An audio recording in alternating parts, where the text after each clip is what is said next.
Absolutely. I request you to stay on with us as we tilt our focus to some more news that we are tracking. Well, US President Donald Trump has celebrated the suspension of late-night host Jimmy Kimmel. Trump called Kimmel untalented and, in fact, defended Kirk. He even suggested that broadcasters should lose their license for negative coverage. The discussion to yank Jimmy Kimmel live came after the comedian mocked Trump and his allies over the murder of right-wing activist Charlie Kirk. Since then, critics say Trump and Republicans are cracking down on free speech. Let's in fact take a listen to what the US president has said.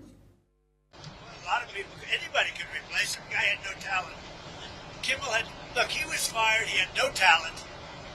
He's a whack job, but he had no talent. And more importantly than talent, he had no, because a lot of people have no talent, they get ratings. But he had no ratings. His ratings were worse than Colbert, I think. They got rid of Colbert, which was a good thing to do. And look, that's something that should be talked about for licensing too.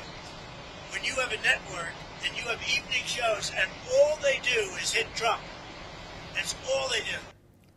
Meanwhile, former President Barack Obama and civil liberty groups have called the move an unconstitutional attack on the First Amendment. The FCC is now reviewing Kimmel's commentary, but federal law bars the government from pulling licenses over critical speech. Fans of Jimmy Kimmel have criticized the decision, and protesters rallied outside Kimmel's Hollywood studio demanding his return. Listen in to what some of the protesters have to say. We are actively seeing the First Amendment, our freedom of speech, being stripped of us, and not just the general public.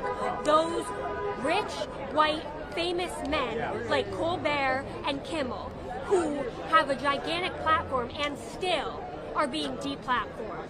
The freedom of speech is our American constitutional right of freedom of speech is being taken from everyone. People at the top and people at the bottom. And we need to stand up to it. Stand up to Trump. Stand up to the violation of the Constitution everywhere we see. It's illegitimate. It's fascist suppression of speech. This is a dictator move. You had the FCC who's saying that we could do this the easy way, we could do this the hard way. This is a fascist takeover of America, and the only way we're going to stop it is through the power of the people. November 5th in Washington, D.C. Be there. The biggest threat to their power is Jimmy Kimmel's making fun of Trump's new ballroom. Boo! Really? That's what keeps them up at late night? Not inflation, not climate collapse, not people unable to afford rent, but Jimmy Kimmel's telling a monologue about Trump's new toys like a ballroom. It would be hilarious if it wasn't terrifying.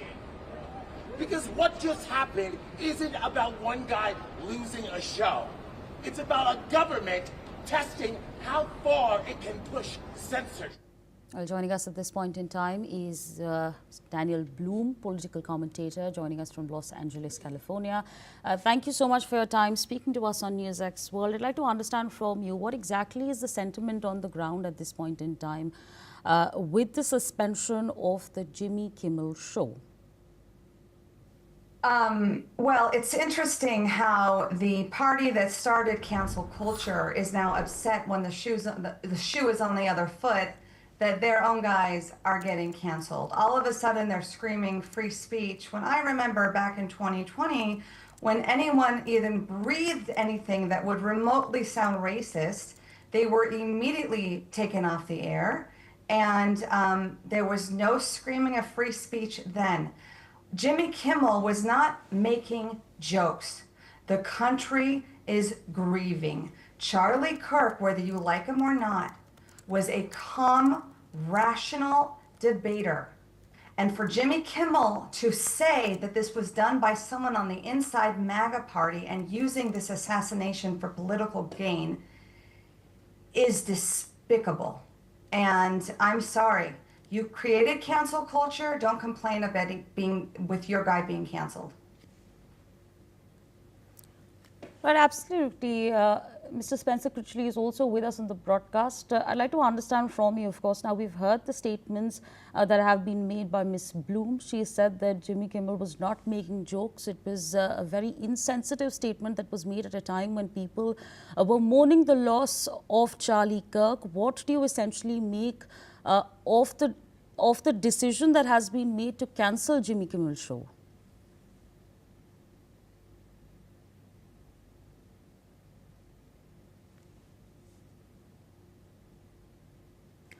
Sir, could I request you to unmute yourself? We're unable to hear you.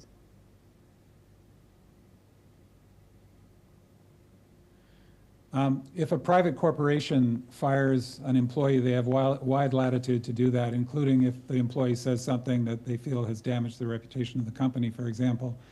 The problem is when the government directs that, and that's what's going on here.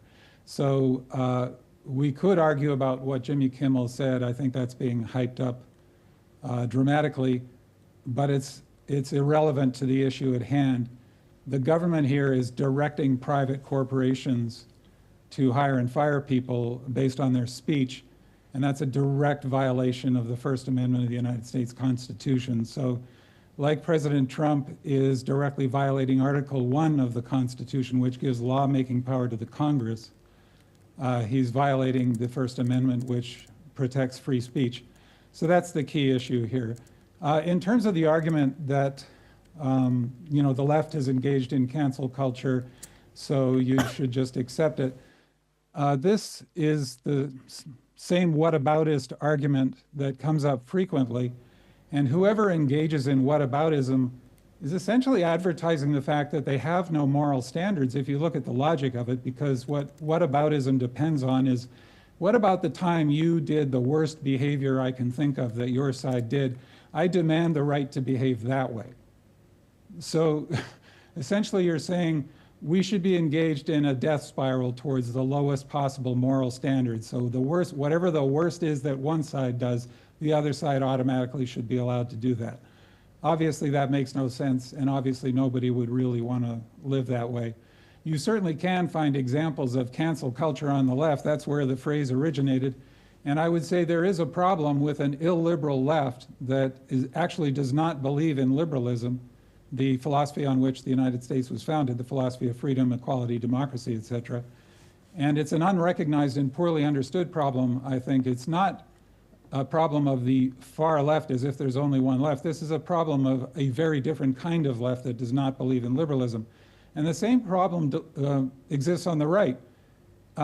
Conservatives on the right believe in liberalism, but Trump is not a conservative.